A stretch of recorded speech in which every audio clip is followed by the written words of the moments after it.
Hoje uma criança com seu nome esteve na minha casa. Ela entrou no meu quarto e, sem eu pudesse autorizar, começou a dedilhar o teclado desligado. Sutilmente, como em pé de permissão, removeu um livro de poemas que estava sobre o instrumento e o colocou na minha cama, onde eu estava deitado, lendo um livro de poemas lésbicos, debaixo de uma coberta de oncinha, comendo salgadinho de cebola e bebendo suco de caixinha sabor goiaba. Ela conectou o teclado na tomada e apertou um ou dois botões até que se dar conta de que o vermelho era o certo. Com os dedinhos inocentes e macios, apertou ferozmente as teclas. Os indicadores dobravam sobre as teclas de plástico. Não é exagero dizer que apertava as teclas, quando de fato as apertavam. Balançava a cabeça, o boné ameaçava cair, a farda da escola municipal estava manchada dedurando uma tarde cheia. Não a atrapalhei. Mesmo que aquela trilha sonora não fosse o que eu estava esperando para acompanhar minha leitura, não poderia impedir uma criança de viver uma memória tão simples, mas tão memorável. Seus dedos correram por outros botões, modificando o som de formas que eu nem poderia imaginar serem possíveis. Ora parecia-se uma flauta, ora uma bateria, mas nunca um teclado. Talvez a criança não se referira ao teclado como teclado. Tinha o chamado de piano, e assim o vira. Mesmo que para nós fosse um teclado e o som nem com um piano se parecesse, para ela criança, essa era a função de um piano, oferecer o som que ela quisesse. Depois de fazer um instrumento de bicho de estimação, se cansou. Minha trilha sonora se alou. Deu alguns passos até minhas prateleiras e perguntou com curiosidade: Você já leu todos esses livros? Antes que eu pudesse responder, seu pai o chamou para ir embora. E eu fiquei, com meu teclado empoeirado e todos os livros eu nunca lerei.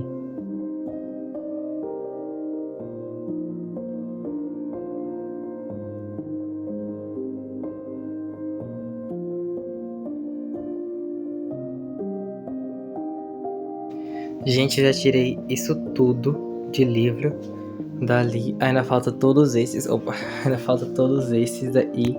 Mas agora eu acho que eu vou dar uma pausa porque tá dando um horário de fazer minha caminhadinha, né? Eu não vou deixar de correr pra ficar limpando o livro. Embora minhas pernas já estejam doendo de estar em pé aqui esse tempo todo. Mas é isso, agora lá vou eu alcançar minha vida fitness e vou me arrumar pra sair já.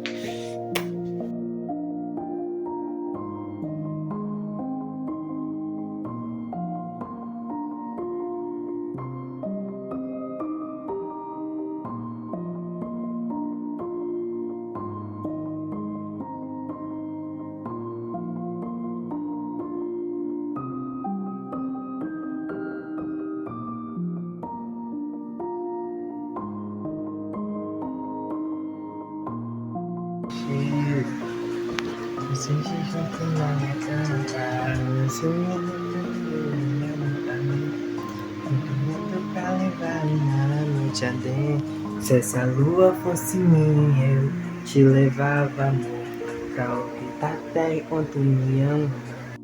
E fiquei mesmo, não só no quarto, mas naquele pensamento, porque a pergunta dela não foi inocente, ou talvez tenha sido inocente demais para alguém como eu e já aprendeu a transformar tudo em peso. Você já leu todos esses livros? A pergunta ficou ecoando, mesmo depois que a porta se fechou, mesmo depois que o som do piano, ou teclado, ou do ele tenha sido, desapareceu. A criança não perguntou por cobrança, perguntou por curiosidade, porque para ela, livros ainda são promessas, não pendência. Eu olhei para as prateleiras como quem olha para um espelho antigo, e percebi que aqueles livros dizem menos sobre o que eu li e mais sobre tudo eu achei que teria tempo de ser. Cada livro ali é um desejo parado, um interesse que nasceu forte demais, uma versão minha e eu imaginei com clareza, mas nunca cheguei a habitar. E talvez eu nunca vá. A gente cresce achando que o futuro é largo e abre tudo, e dá para aprender piano, outra língua, filosofia, física, poesia, história, viver romances intensos, ler clássicos, escrever livros, ser bom em tudo e ainda sobrar tempo. Mas o tempo não cresce com a gente, ele encolhe. E sem perceber, a gente começa a negociar com ele. Ah, esse eu deixo para depois, esse eu leio quando tiver mais calma, esse aqui combina mais com outra versão futura de mim. Só que essa versão futura nunca chega exatamente como a gente imagina. Enquanto isso, os livros ficam silenciosos, não reclamam, mas também não esquecem.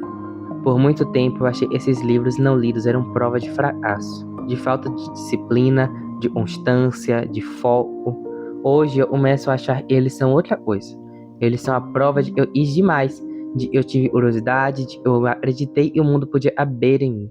E talvez isso não seja um defeito. A criança chamou o teclado de piano, e naquele momento ele foi um piano. Não porque o som era fiel, mas a imaginação dela não precisava de precisão, só de possibilidade.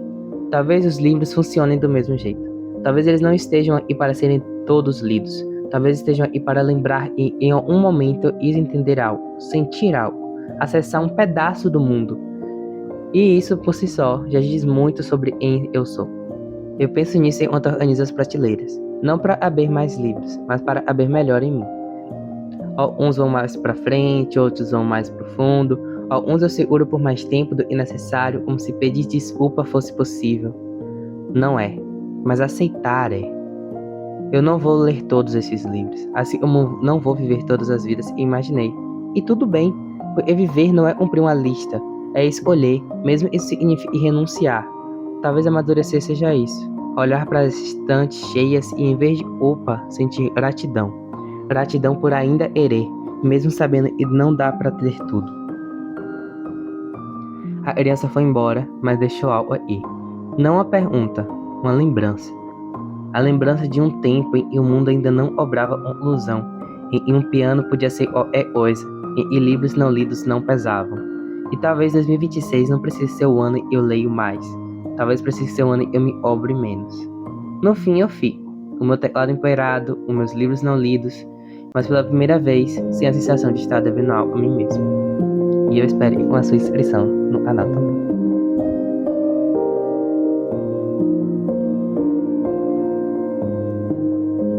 Gente do céu, olha o tanto de coisa que eu tirei mais agora dessa parte de escrivaninha.